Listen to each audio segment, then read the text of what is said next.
ನಮಸ್ಕಾರ ವೀಕ್ಷಕರೇ, ನೀವು ನೋಡುತ್ತಿರುವುದು ಜಾಗತಿಕ ನ್ಯೂಸ್. ಕಾನೂನು, ಸಂವಿಧಾನ ಮತ್ತು ವಾಸ್ತವದ ಆಧಾರದಲ್ಲಿ ಸುದ್ದಿಯ ಜೊತೆಗೆ ಸಮಾಜಕ್ಕೆ ದಿಕ್ಕು ತೋರಿಸುವ ವಿಶ್ವಾಸಾರ್ಹ ನ್ಯೂಸ್ ಚಾನೆಲ್. ಇಂದು ನಾವು ಮಾತನಾಡಲಿರುವ ವಿಷಯ ಯಾವುದೇ ಒಬ್ಬ ವಕೀಲನ ವಿರುದ್ಧವಲ್ಲ.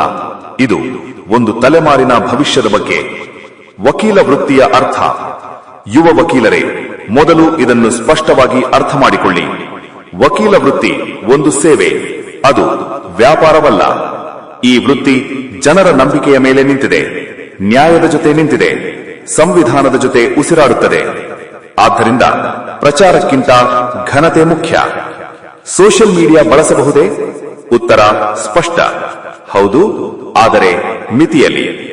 ಸೋಷಿಯಲ್ ಮೀಡಿಯಾ ಅಪರಾಧವಲ್ಲ, ಕಾನೂನು ಬಾಹಿರವೂ ಅಲ್ಲ.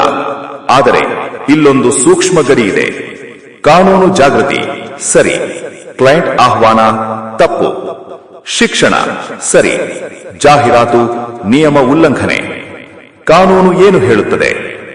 Bar council of India rule 36, ವಕೀಲರು ತಮ್ಮ ಸೇವೆಗಳನ್ನು ನೇರವಾಗಲಿ ಪರೋಕ್ಷವಾಗಲಿ ಯಾವುದೇ ಮಾಧ್ಯಮದ ಮೂಲಕ ಪ್ರಚಾರ ಮಾಡಬಾರದು. ಇದರಲ್ಲಿ ಯೂಟ್ಯೂಬ್ ಕೂಡ ಇದೆ, ಇನ್ಸ್ಟಾಗ್ರಾಮ್ ರೀಲ್ಸ್ ಕೂಡ ಇದೆ, ಸೋಷಿಯಲ್ ಮೀಡಿಯಾ ಕೂಡ ಇದೆ. ಅಡ್ವೊಕೇಟ್ಸ್ ಆಕ್ಟ್ ಸೆಕ್ಷನ್ 35, ವೃತ್ತಿಪರ ಶಿಸ್ತು ಉಲ್ಲಂಘನೆಯಾದರೆ ರಾಜ್ಯ ವಕೀಲರ ಪರಿಷತ್ಗೆ ಪೂರ್ಣ ಅಧಿಕಾರ ಇದೆ. ತನಿಖೆ, ಅಮಾನತು, ವಕೀಲತ್ವ ರದ್ದು. ಇದು ಎಚ್ಚರಿಕೆಯಲ್ಲ, ಇದು ಕಾನೂನು. ಯುವ ವಕೀಲರು ಮಾಡಬಾರದ ತಪ್ಪುಗಳು. 1. ನನ್ನನ್ನು ಸಂಪರ್ಕಿಸಿ ಎನ್ನುವ ವಿಡಿಯೋ. 2. ಕೇಸ್ ಗೆಲ್ಲಿಸುವ ಭರವಸೆ. 3. ವೈಯಕ್ತಿಕ ಫೋನ್ ನಂಬರ್ ಪ್ರದರ್ಶನ. 4. ಕ್ಲೈಂಟ್ ಅನುಭವದ ಪ್ರಚಾರ. 5. ಇತರ ವಕೀಲರನ್ನು ತಗ್ಗಿಸುವ ಮಾತು. ಇವು ವೃತ್ತಿಯ ಘನತೆಗೆ ಅಪಚಾರ. ಹಾಗಾದರೆ ಏನು ಮಾಡಬಹುದು? ಕಾನೂನು ಪದಗಳ ಅರ್ಥ ಹೇಳಬಹುದು, ಜನರ ಹಕ್ಕುಗಳ ಬಗ್ಗೆ ತಿಳಿಸಬಹುದು, ನ್ಯಾಯಾಲಯದ ಪ್ರಕ್ರಿಯೆ ವಿವರಿಸಬಹುದು. ಆದರೆ ಒಂದು ಷರತ್ತು, ಯಾವುದೇ ಕ್ಲೈಂಟ್ ಆಹ್ವಾನ ಇರಬಾರದು. ಯುವ ವಕೀಲರಿಗೆ 1. ನಿಯಮ ತಿಳಿದುಕೊಳ್ಳಿ. 2. ನಿಯಮ ಪಾಲಿಸಿ. 3.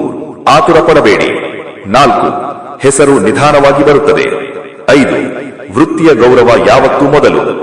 ಒಂದು ರೀಲಿಗಿಂತ ಒಂದು ಉತ್ತಮ ವಾದ ಮುಖ್ಯ.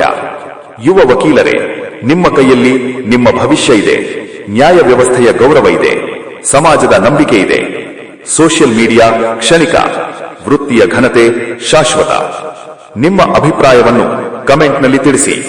ಇಂತಹ ಗಂಭೀರ ಕಾನೂನು ಆಧಾರಿತ ವಿಶೇಷ ಎಪಿಸೋಡ್ಗಳಿಗಾಗಿ ಜಾಗತಿಕ ನ್ಯೂಸ್ ಅನ್ನು ಲೈಕ್ ಮಾಡಿ, ಶೇರ್ ಮಾಡಿ, ಸಬ್ಸ್ಕ್ರೈಬ್ ಮಾಡಿ.